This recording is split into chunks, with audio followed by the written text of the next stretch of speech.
తెలియజేసుకుంటున్నాను. ఇవాళ ఈ గ్రామంలోకి వచ్చిన సందర్భంగా నన్ను సాదరంగా ఆహ్వానించి మీ కుటుంబ సభ్యుల్లో ఒకరిగా పరిగణించి మీరు చూపిన ప్రేమ అభిమానం నేను ఈ జన్మలో ఏనాడు మర్చిపోదు. ఇవాళ ఉదయం బయలుదేరినప్పటి నుంచి పొలిమిచెర్లోపల్లి దగ్గర నుండి ఏ గ్రామానికి వెళ్ళినా కూడా ఒక అపూర్వ స్వాగతం కనిపిస్తాను. నేను ఈ ప్రాంతానికి కొత్తవాడనైనప్పటికీ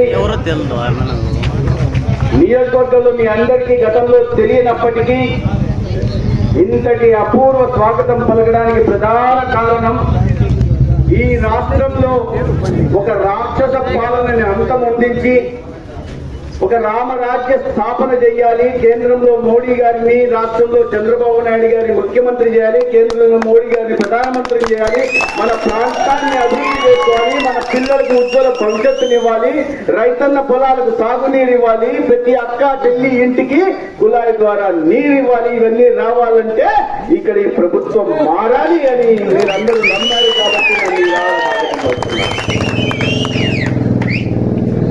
బీజేపీలో ఉన్నాడు, కేంద్రంలో బాధ్యత ఉంది, రాష్ట్రంలో ప్రభుత్వం ఏర్పడబోతోంది, కేంద్రంలో బీజేపీ ప్రభుత్వం వస్తుంది. ఈ రెండు జరిగితే ధర్మవరానికి అభివృద్ధి పదంలో తీసుకెళ్లగలదనే విశ్వాసం మీకు ఉండడం కారణంగానే నాకు ఇవాళ మీరు ప్రేమ అభిమానం చూపుతున్నారని నాకు తెలుసు. ఇది కాకుండా పెత్తందారుల కుటుంబంలో పుట్టినవాడిగా కాకుండా ఒక దిగువ మధ్య తరగతి కుటుంబంలో పుట్టి కష్టపడి ఇక్కడ దాకా వచ్చి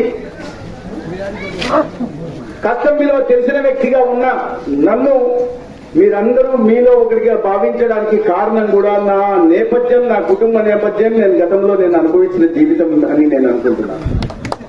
ఏ ఊరికి వెళ్ళినా ఊరికి కేవలం అపూర్వ స్వాగతమే పలకడం కాకుండా పెద్ద ఎత్తున చేరికలు జరుగుతున్నాయి.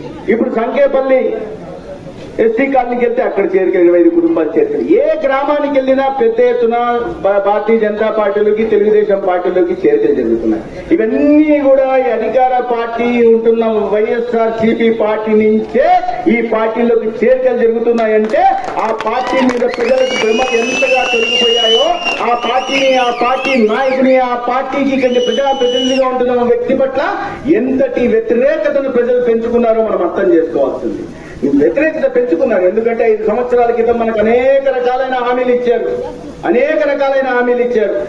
ఉన్న సబ్సిడీలు రైతన్నకు వస్తున్న 90% సబ్సిడీ తీసేశారు, 50% ట్రాక్టర్ల మీద ఉన్న సబ్సిడీ తీసేశారు. రైతు భరోసా 12,500 ఇస్తా అన్నారు, ఇప్పుడు కేంద్రంలో ఇచ్చేదాంతో కలిపి ఇస్తున్నారు.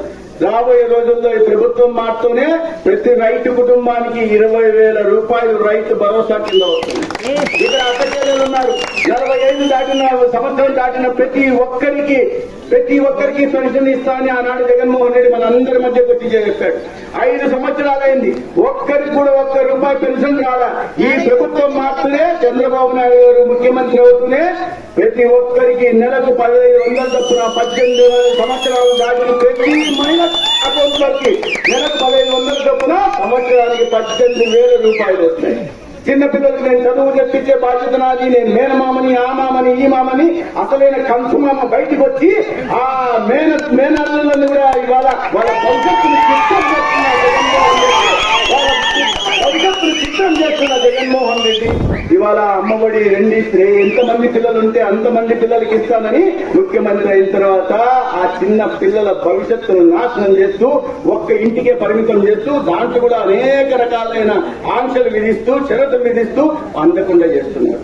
ఈ ప్రభుత్వం జూన్ 4వ తేదీ మారిన తర్వాత ఇంట్లో ఎంతమంది బిడ్డలు చదువుకునే బిడ్డలుంటే ప్రతి ఒక్కరికి అమ్మఒడి కింద 1, 2, 3, 4, 5, 6 ప్రతి ఒక్కరికి 15,000 రూపాయల సంవత్సరానికి వచ్చి తీరుతుంది.